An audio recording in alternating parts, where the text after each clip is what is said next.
DiabloFans.com for other Diablo-related information. I'm Jason with Curse saying thanks for watching, and enjoy the game.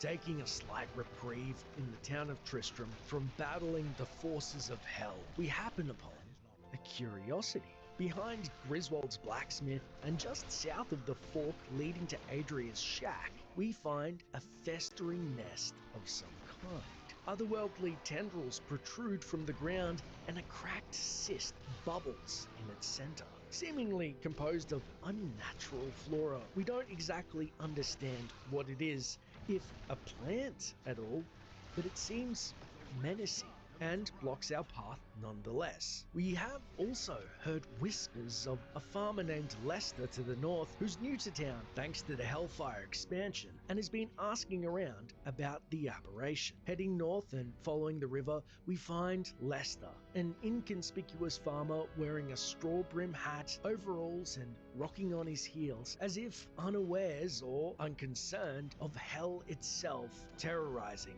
the lands and the town of Tristram. His only concern, the safety of his trio of cows. If we decide to approach him before reaching level 2 of the dungeon, he says, I need something done, but I couldn't impose on a perfect stranger. Perhaps after you've been here a while, I might feel more comfortable asking a favor. After reaching level 2 of the dungeon and returning to Lester once more, he then weighs. Oh, such a trouble I have. Well, maybe... No, I couldn't impose on you, what with all the other troubles. Maybe after you've cleansed the church of some of those creatures, you could come back and spare a little time to help a poor farmer? If we decide to seek out Lester again after reaching the catacombs, he hints. Oh, I could use your help, but perhaps after you've saved the catacombs from the desecration of those beasts. After reaching level 7 of the catacombs, he commends. I see in you the potential for greatness. Perhaps sometime while you are fulfilling your destiny, you could stop by and do a little favor for me? It's only after reaching level 9 of the caves and level 15 will Lester finally seek our aid, saying, So, you're the hero everyone's been talking about. Perhaps you could help a poor, simple farmer out of a terrible mess?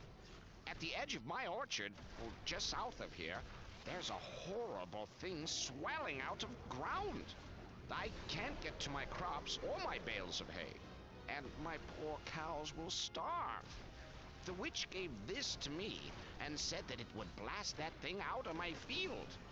If you could destroy it, I would be forever grateful. I'd do it myself, but someone has to stay here with the cows. It's then we receive the quest, The Farmer's Orchard, and a rune bomb from Lester to aid him in freeing the path for his alien cows. If we head south to the nest and are unable to work the rune contraption, I can't cast that here. We can then again ask Lester once more for clues on how to destroy it, but he simply laments. I knew that it couldn't be as simple as that witch made it sound. It's a sad world when you can't even trust your neighbors. So, it was Adria the witch who gave him the rune and instructions. We can try to get an explanation from Adria directly. I sense a soul in search of answers. But she doesn't seem to recall the bomb whatsoever. And so, after much confusion, we take the rune bomb from our inventory and toss it at the center of the throbbing mass of tendrils, and it explodes in a heap of vile gunk and ichor oozing from its exposed maw. We then rush back to Lester and he thanks. I heard the explosion from here. Many thanks to you, kind stranger. What with all these things coming out of the ground, monsters taking over the church and so forth, these are trying times. I'm but a poor farmer, but here, take this with my great thanks. Once the bomb has gone off successfully, we can return to Lester and he will drop the Auric Amulet, an item that is specifically being added to Hellfire.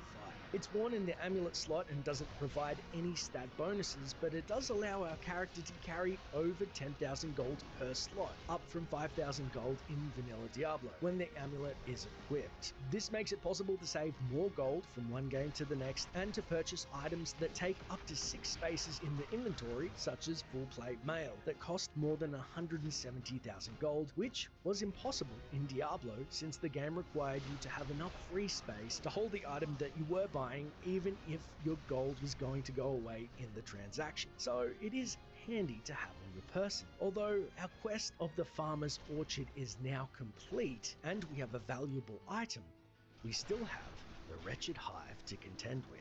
Fearing for the safety of the inhabitants of Tristram, we then head to the hive, looking inside its disgusting, oozing hole and realize there is in fact a cave system below. Stealing our resolve and holding our breath, we wriggle our way inside.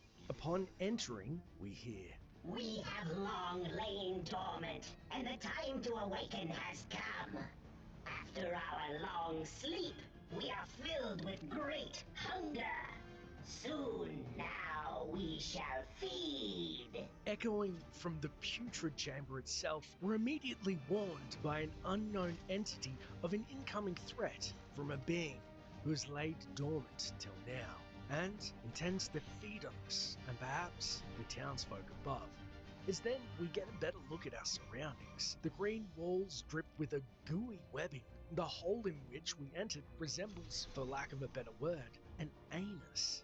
Vestigial growths protrude from the ground, bordering on the lewd and unseemly, and the ground itself is ridged like a brain, and porous tubes trigger our trypophobia. Stepping through the sludge, we see a green acid pool as a gaggle of inhabitants come to contend with an unwanted intruder, or perhaps snack. The shredded appear as wispy undead mummies, more wrappings and air than solid, giving us no end of trouble slashing through their ethereal form. Stingers whip their venomous tails at our heels, looking like something straight out of The Thing or Aliens. And the bloated fell twin, a two-headed beast, cries out as we pierce its globby flesh. As they fall, they leave us to hack almost impotently at their shredded brethren.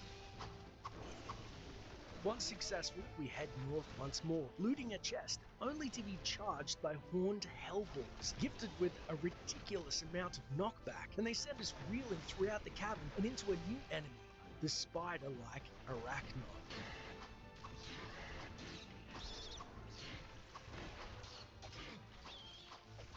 Once unimpeded, we search the area and find, instead of barrels, the nest is adorned with fleshy pods guarded by the denizens therein, and they sometimes bequeath items, exploding in a gunk similar in fashion to the nest entrance above.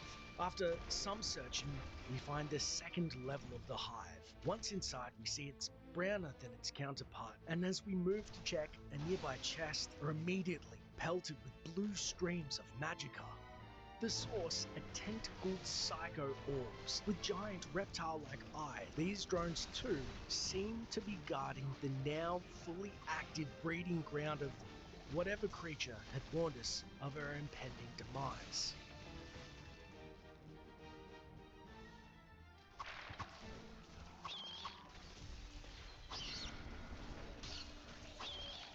As we press on through the level, we're then assaulted by bouncing orc spawn, round, testicular creatures with sinister grins. We cannot help but wonder, what is spawning these creatures? Is it hell itself, or is it happenstance we've disturbed a peculiar and alien race of beings? Or if we're just uneducated on how diverse the biology of flora and fauna that Sanctuary boasts. It's then, when entering the third level of the hive, we are more fully regaled with man's impending doom from an unknown yet malevolent entity. And our brood shall overrun the fields that men call home. Our tendrils shall envelop this world, and we will feast on the flesh of its denizens. Man shall become our chattel and sustenance. However, it's not until the 4th level, after clearing out the sentries, do we come face to face with the baleful presence, known only as their promise of the woes to come, the Defiler. Come closer, morsel. I smell your terror, and I hunger.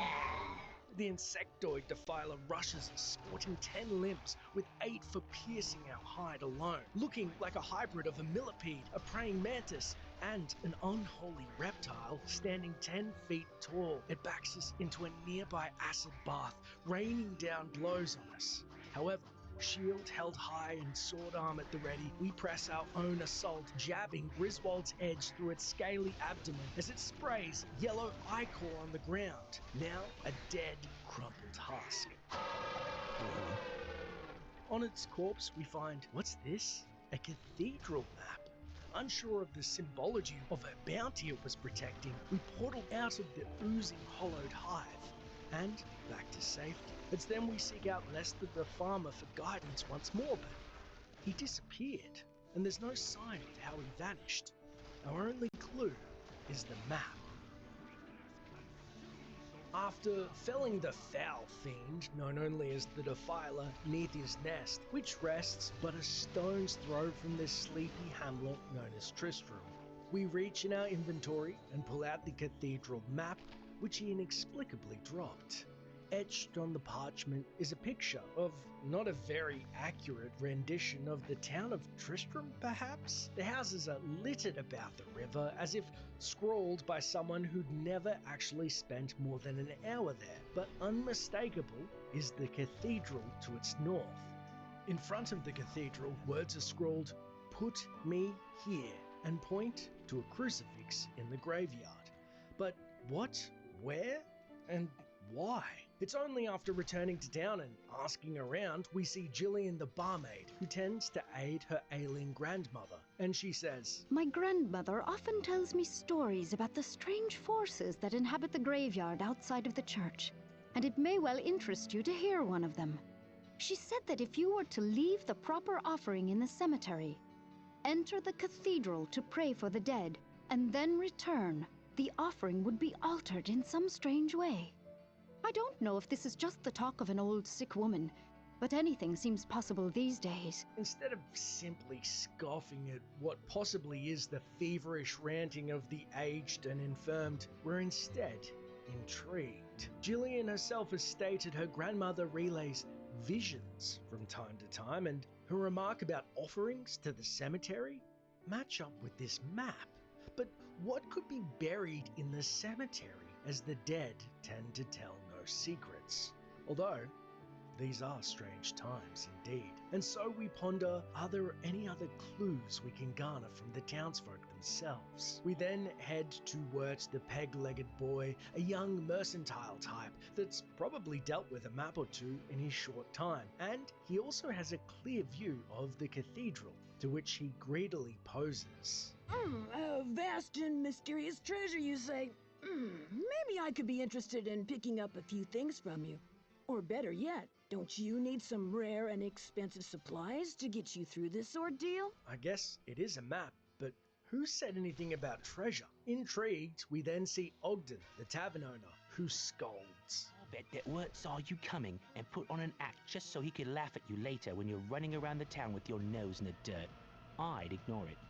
Although that may be true, Wirt planting the idea of lost treasure in our head, this dialogue is also shared with Wirt's own cut quest, Lost Treasure, and so is being recycled by Sierra to fit their own Hellfire narrative. It's then we seek out the wisdom of Cain, the Elder, who shares. There was a time when this town was a frequent stop for travelers from far and wide. Much has changed since then, but hidden caves and buried treasure are common fantasies of any child. Wirt seldom indulges in youthful games, so it may just be his imagination. Oh, So Cain also seems to be a